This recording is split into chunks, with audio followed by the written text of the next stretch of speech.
Вас приветствует информационная служба канал «Новый век», в студии Юлия Шмидт. И сегодня в выпуске смотрите.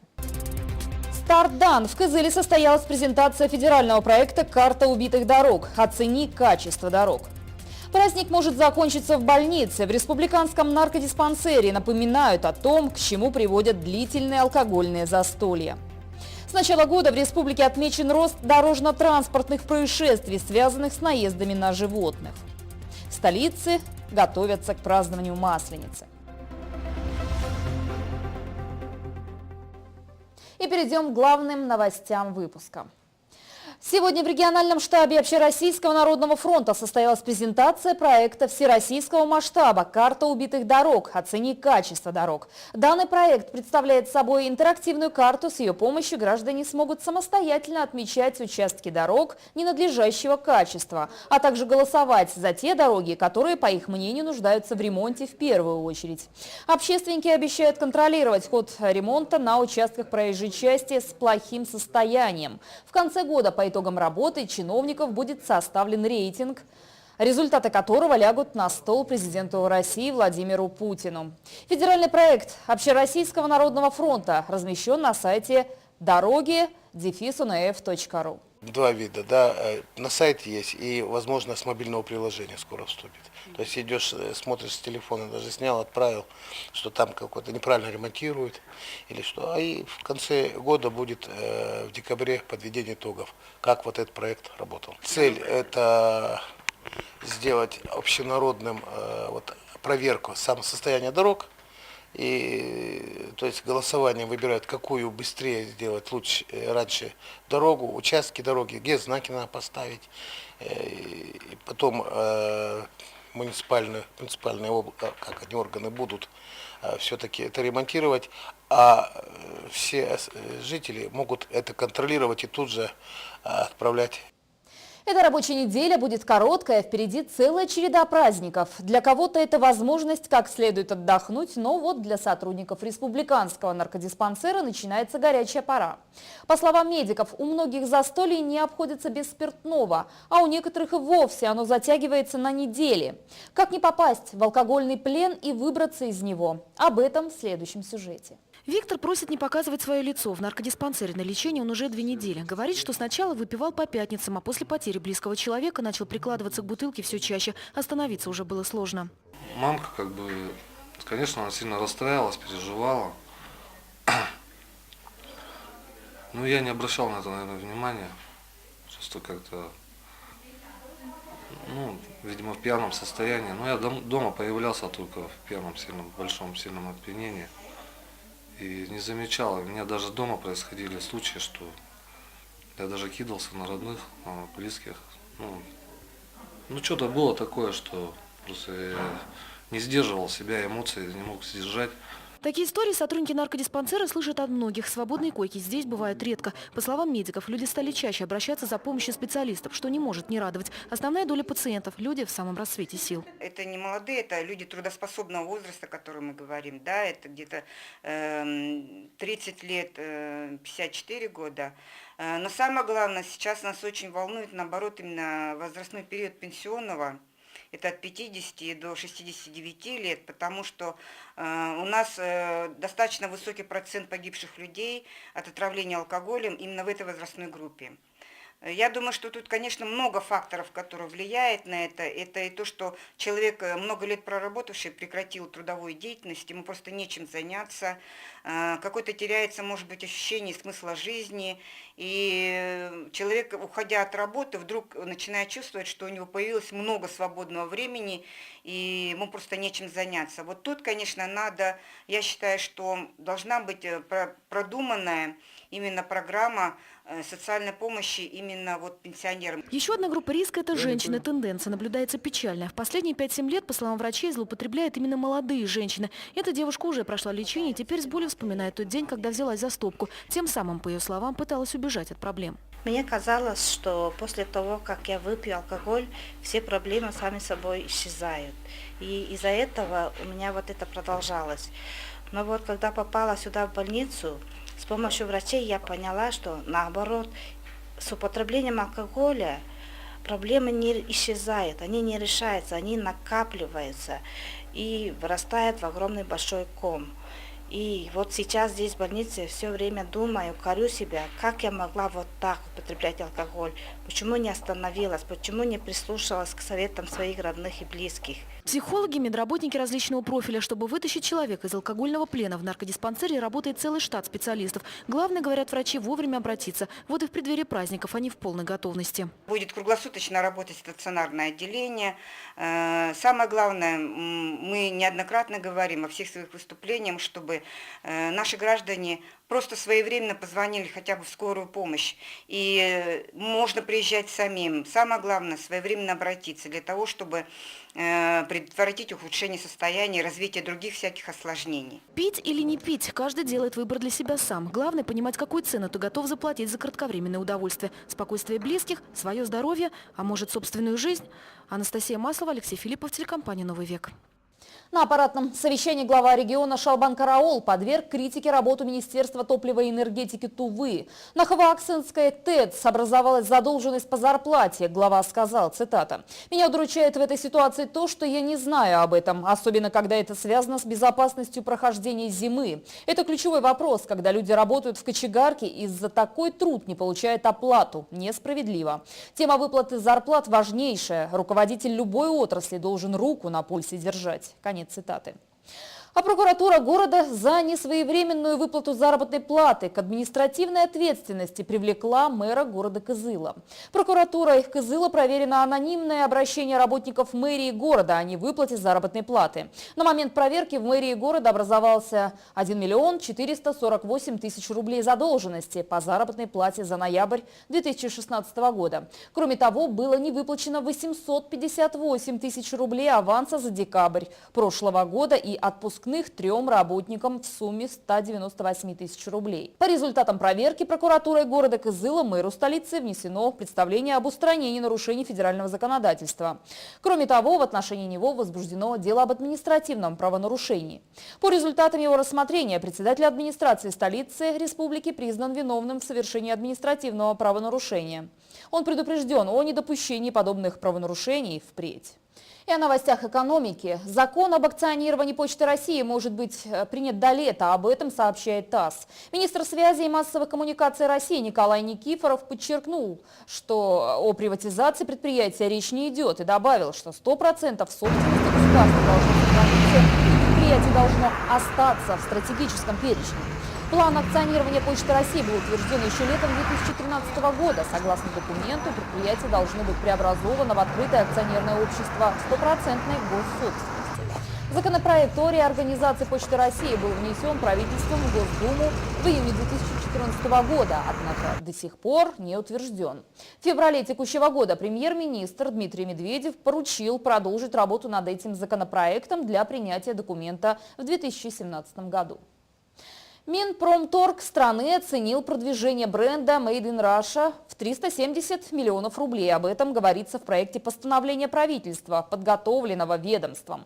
Согласно ему, Российскому экспертному центру необходимо предоставить субсидии на создание и продвижение на внешнем рынке российского экспортного бренда. По оценкам министерства, в 2017 году на эти цели необходимо выделить субсидию в размере 370 миллионов рублей. Документ опубликован на официальном портале правовой информации. Создание экспортного бренда, сделанного в России, позволит повысить узнаваемость продукции российского производства, увеличить возможности ее продвижения на международных рынках и формирование лояльности зарубежной потребительской аудитории к российскому продукту. Авторы проекта уточнили, что расчет размера субсидий был осуществлен исходя из среднерыночной стоимости показателей оказания услуг по проведению рекламных и информационных кампаний, а также маркетинговых исследований. И о курсах валют. Доллар и евро вновь немного подросли. Так, американская валюта на сегодня стоит 58 рублей 10 копеек, а европейская 61 рубль 70 копеек. Впереди реклама. Оставайтесь на канале «Новый век».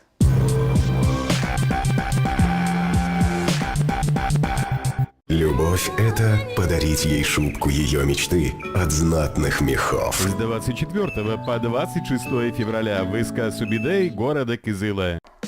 Ходим ножками, щупаем ручками, и удивляемся глазками. Подарки для ваших любимых в РБТ.ру. Так кофемашина DeLonghi по интернет-цене 19 990 рублей. РБТ.ру.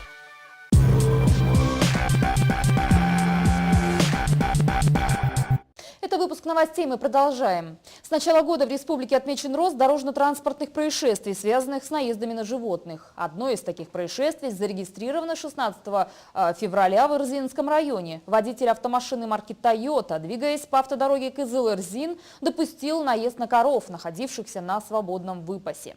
Животноводческому хозяйству причинен значительный материальный ущерб. Под колесами автомашины оказались 6 коров. Как правило, в районах республики выпас скота осуществляется бесконтрольно.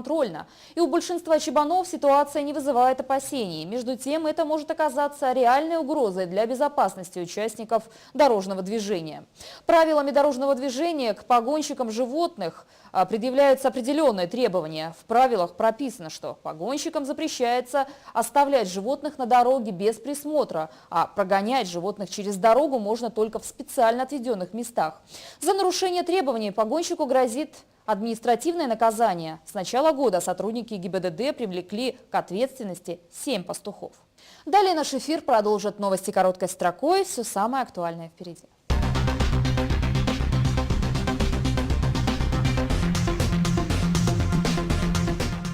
Оформление и выдача в МФЦ биометрических загранпаспортов откладывается. В городах с численностью населения свыше 100 тысяч человек их планируется начать выдавать с 1 февраля 2018 года. Свыше 50 тысяч человек с 1 сентября 2018 года. Следует из постановления правительства России.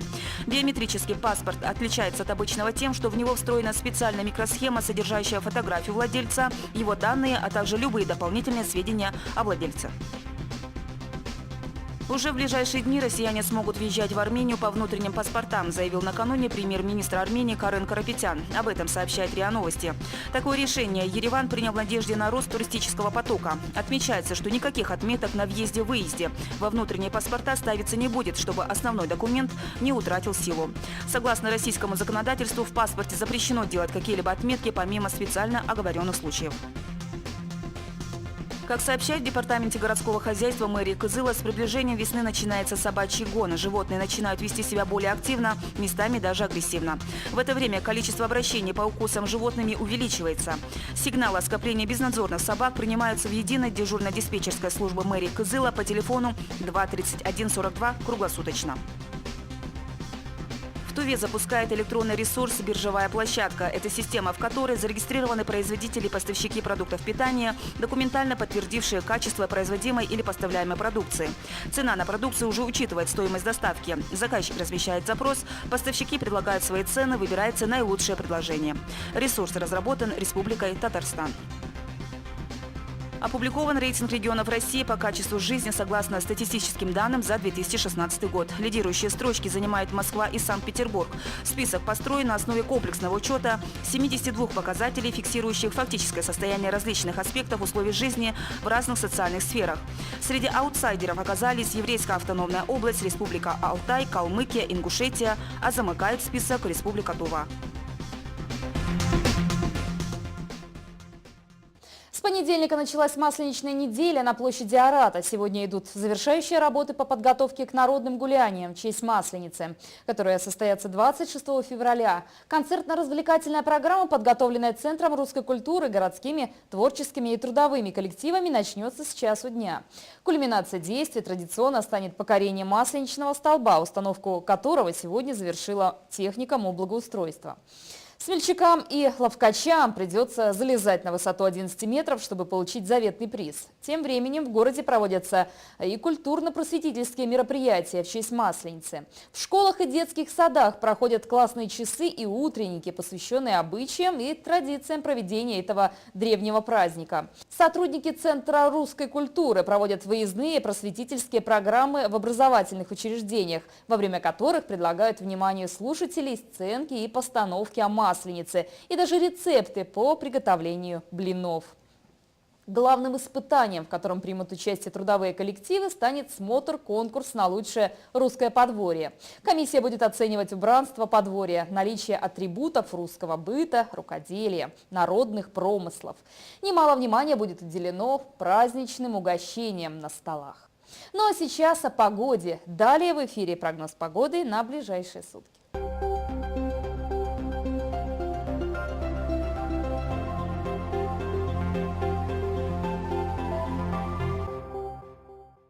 Здравствуйте, в эфире прогноз погоды, в студии Вера Кочинова. Партнер выпуска – магазины «Уна», в которых вы всегда найдете неизменно качественный и правильный чай и кофе, а также подарки, сладости и посуду.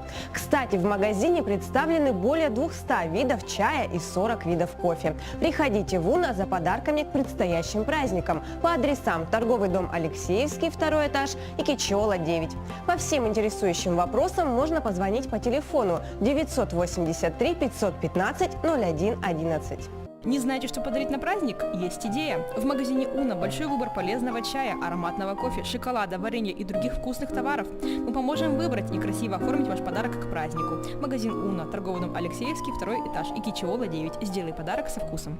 Ну а теперь я расскажу вам о прогнозе синоптиков на среду 22 февраля.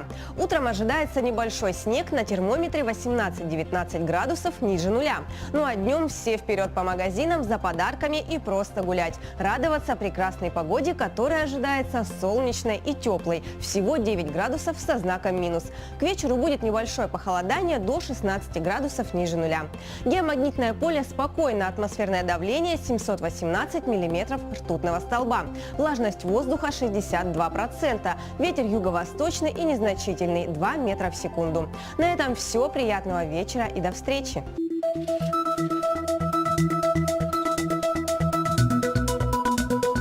По сообщению Гисметео в предстоящие сутки.